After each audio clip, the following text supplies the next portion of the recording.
अभी तुमने अर्थरों की जम के पिटाई की, अब उसे सोने का दिल देके मनाना चाहते हो।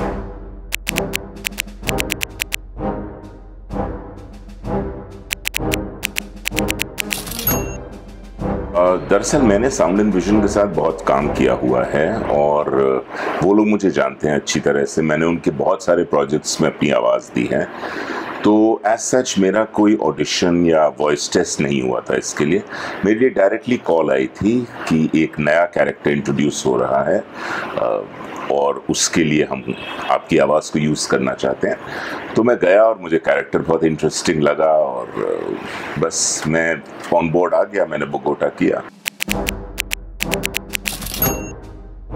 बोगोटा का जो कैरेक्टर है ये एक बहुत ही एक्शन पैक्ड कैरेक्टर है। तो पहली चीज़ तो ये है कि ये इस पूरी सीरीज में बोलता कम है, इतना ज़्यादा बोलता नहीं है, लेकिन जब बोलता है तो बिल्कुल मुद्दे की बात करता है। और इसके बहुत सारे सीक्वेंसेस एक्शन पैक्ड हैं।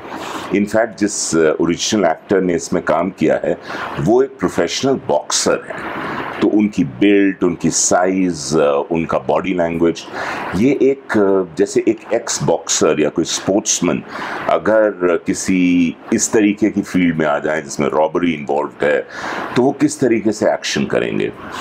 तो जब मैं इस कैरेक्टर को कर रहा था तो मुझे ये ध्यान रखना पड़ा था कि ये जो कैरेक्टर है ये एक ऐसा आदमी है जो अगर कहीं पे एक्शन करना होगा या अगर कहीं गुस्सा दिखाना होगा तो एकदम से तैयार हो जाएगा। वैसे इसकी एक बैक स्टोरी भी है और ये बड़ा इंटरेस्टिंग है इस तरीके से क्योंकि इसके बहुत सारे बच्चे हैं। इसके करीब 7 या 8 बच्चे दिखाए गए हैं जो डिफरेंट मुख्तलिफ कंट्रीज़ में रहते हैं। और वो इतनी कंट्रीज़ में इसलिए उसके बच्चे रहते हैं क्योंकि वो बच्चे अलग अलग औरतों से हैं। तो I mean he is a man of of the world. He has multiple girlfriends, बहुत सारी वाइफ्स हैं उसकी। At the same time he is a rough action packed fellow और कई समय पे वो बहुत सही सही एडवाइस देता है अपने बाकी कोलीग्स को। And so that way he's a thinking man who's basically an action-packed toughie. That's the character I've done. तो मुझे जो सबसे अच्छा लगा इस कैरेक्टर के बारे में, इस चरित्र के बारे में, वो ये था कि इसकी लाइनें कम थीं। अब अगर आप ये सोचें कि भाई आप वॉइस ओवर कर रहे हैं और आपको ऐसा चरित्र क्यों अच्छा लगा जिसकी लाइंस कम हैं, तो वो इसलिए कि मनी हाइस्ट शो जो है वॉइसिंग के लिए बहुत ही मुश्किल शो था क्योंकि इसमें जितने भी कैरेक्टर्स हैं वो इतना ज़्यादा बोलते हैं और इतना तेज़ बोलते हैं कि उसके साथ सिंक मैच करना बहुत ही मुश्किल है। ऑल्सो एक और इसमें अच्छी बात, अगर इंटरेस्टिंग बात मैं आपको बताऊं तो ये कि ये शो ओरिजिनली स्पेनिश में है। हम लोग ज़्यादातर जब डबिंग करते हैं तो इंग्लिश टू हिंदी करते हैं। जब हम इसकी डबिंग कर रहे थे तो ऑलरेडी हम इसके इंग्लिश वर्जन को डब कर रहे थे। तो मेरा मतलब है कि ऑलरेडी एक डब्ड वर्जन था जिसको हम डब कर रहे थे। तो इन एनी केस उस कैरेक्टर की जो लिप्स थे वो तो स्पेनिश के हिसाब से चल रहे थे, उसमें किसी ने अंग्रेजी संवाद भरे हुए थे और अब हमें उसमें हिंदी संवाद भरने थे। तो ये 3 वे डबिंग चल रही थी, तो इसलिए ये डब करना थोड़ा मुश्किल था। ऑल्सो हमारे जो डबिंग स्टूडियोज़ होते हैं वो बहुत बड़े नहीं होते और हम लोग अगर कोई लंबा पार्ट डब करते हैं तो ज़्यादातर बैठ के करते हैं, जो कि मैंने भी मनी हाइस्ट में किया। मैंने बैठ के ही डबिंग की। लेकिन ये जो कैरेक्टर्स हैं इतनी मारधाड़ है, इतनी दौड़ भाग है, कूदना, फांदना, चिल्लाना, तो ये सारे एक्सप्रेशंस आपको अपनी आवाज़ के साथ बैठे बैठे देने पड़ रहे थे क्योंकि जब हम सेट पे होते हैं और शूटिंग करते हैं, जैसा कि आप जानते हैं मैं प्राइमरीली एक एक्टर हूँ, तो हमें उस समय बॉडी लैंग्वेज से भी एक्टिंग करने को बहुत कुछ मिलता है। अगर आप भाग के आ रहे हैं तो आप दरअसल शूटिंग करते हैं तो भाग के आते हैं, लेकिन जब आप डबिंग करते हैं तो सिर्फ आपको अपनी आवाज़ के साथ ऑडियंस को ये बताना पड़ता है कि आप ऐसा महसूस करें कि मैं भाग के आया हूँ। और वो एक छोटे से एयर कंडीशन कमरे में कुर्सी पे बैठे बैठे ये सब करना थोड़ा सा चैलेंजिंग था, ख़ास तौर से इस टाइप के कैरेक्टर के लिए। लेकिन हमें बड़ा मज़ा आया। उसके अलावा हमें ये भी मजा आया कि एक कैरेक्टर्स जो हैं ये सड़क की भाषा बोलते हैं, यानी हमें भाषा पे बहुत अच्छी और बहुत पॉश भाषा बोलने की ज़रूरत नहीं थी, तो हमें बड़ा ही इम्प्रोवाइज करने का और अपने तरह से बोलने का मौका मिल रहा था। तो हम थोड़े बहुत अपशब्द भी इस्तेमाल करते थे, थोड़े बहुत मजाकिया शब्द भी इस्तेमाल करते थे, अपना ही इनपुट दे देते थे और डायरेक्टर को अच्छा लगता था, वो कहते थे हाँ इसको रख लो। तो हमें एक तरीके की खुली छूट मिली हुई थी। बाकी प्रोजेक्ट्स को जब हम डब करते हैं तो कई बार ये होता है कि कुछ शब्द होते हैं जो हम इस्तेमाल नहीं कर सकते, जैसे कुछ छोटी मोटी गालियां हैं या छोटे मोटे ऐसे शब्द हैं जो दूसरों के लिए थोड़े आपत्तिजनक हो सकते हैं, लेकिन यहाँ हम लोगों को थोड़ी छूट मिल गई थी।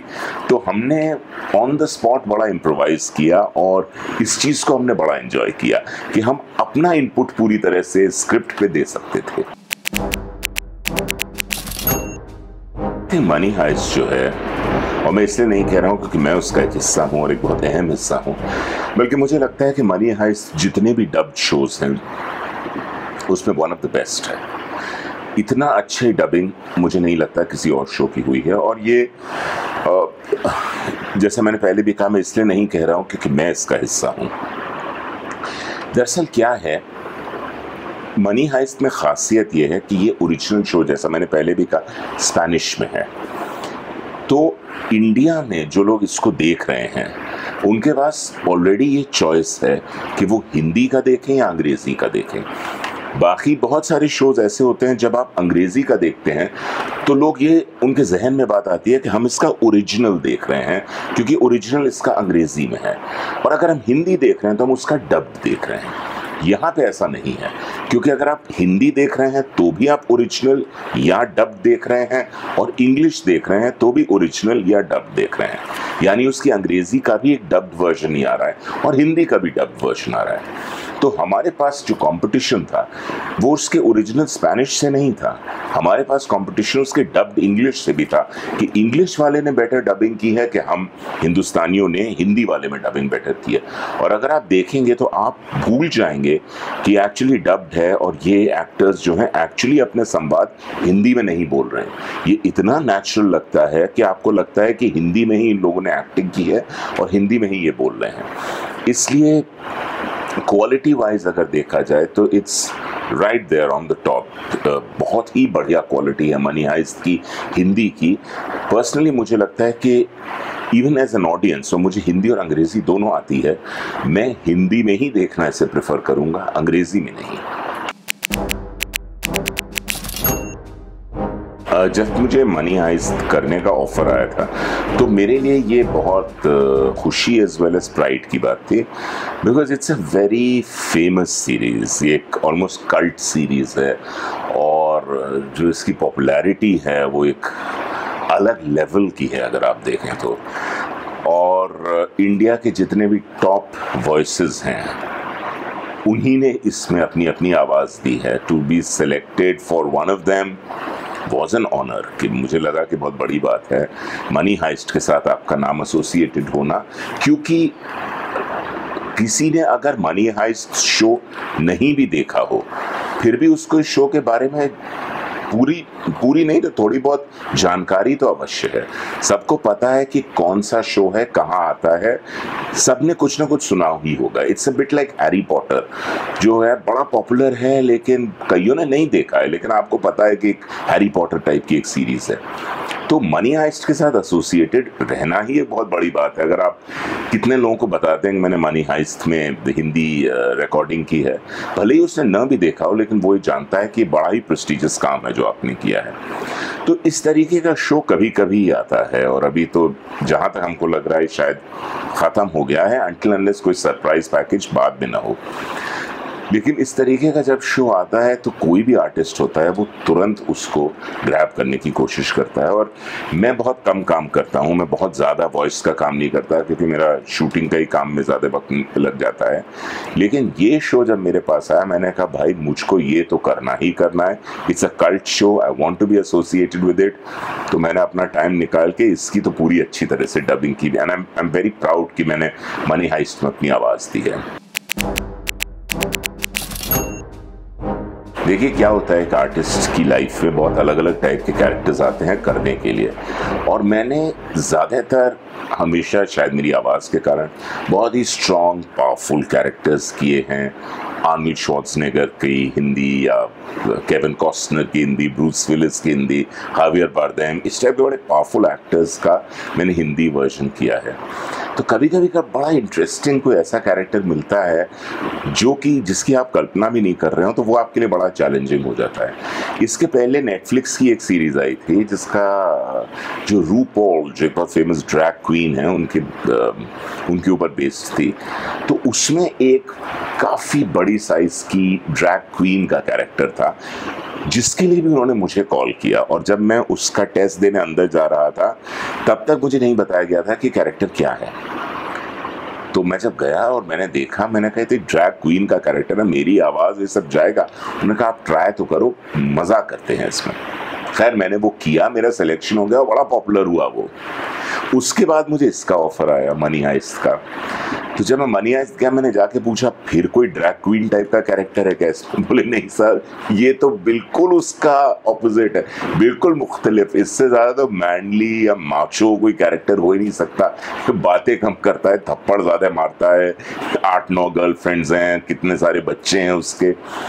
तो इमीडिएटली एक कैरेक्टर से मैंने दूसरे में स्विच किया, सेम प्रोडक्शन हाउस के लिए, और इंसिडेंटली वो सेम स्टूडियो पे, मतलब जब मैं वहाँ स्टूडियो में बैठा उस कुर्सी पे और मैंने अपना काम शुरू किया, तो जो हमारे डबिंग डायरेक्टर वगैरह थे वो मजाक कर रहे थे कि याद है पिछली बार जब आप इस कुर्सी पे बैठे थे, आप कौन सा कैरेक्टर कर रहे थे और क्या क्या उसमें हम लोगों ने मस्ती की थी।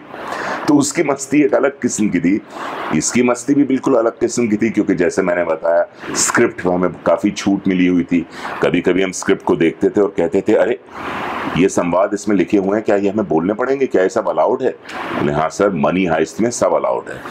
तो हमने खूब अपनी तरफ से मस्ती कर करके अपने संवाद डाल डाल के, बड़ा मजाकिया बना बना के, इंटरेस्टिंग बना बना के, कुछ एक गालियाँ वालियाँ डाल के बहुत बढ़िया इसको क्रिएट किया।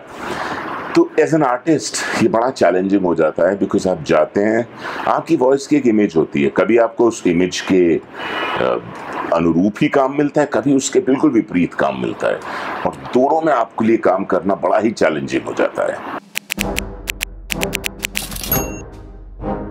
तो देखिए वैसे ही मेरी आवाज़ में बेस काफ़ी ज़्यादा है, लेकिन जब मैं बोगोटा कर रहा था तो मुझे बताया गया था कि जो आपकी नेचुरल टोन है उससे भी आप बढ़िया बेस लगा के बोलिए। तो जैसे मेरी एक लाइन थी, अभी तुमने आर्थरो की जम के पिटाई की, अब तुम उसे सोने का दिल देके मनाना चाहते हो।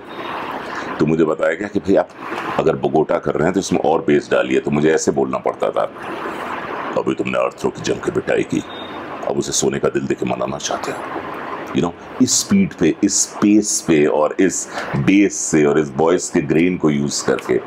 सो इन ऑल बड़ा ही चैलेंजिंग और इंटरेस्टिंग रहा ये।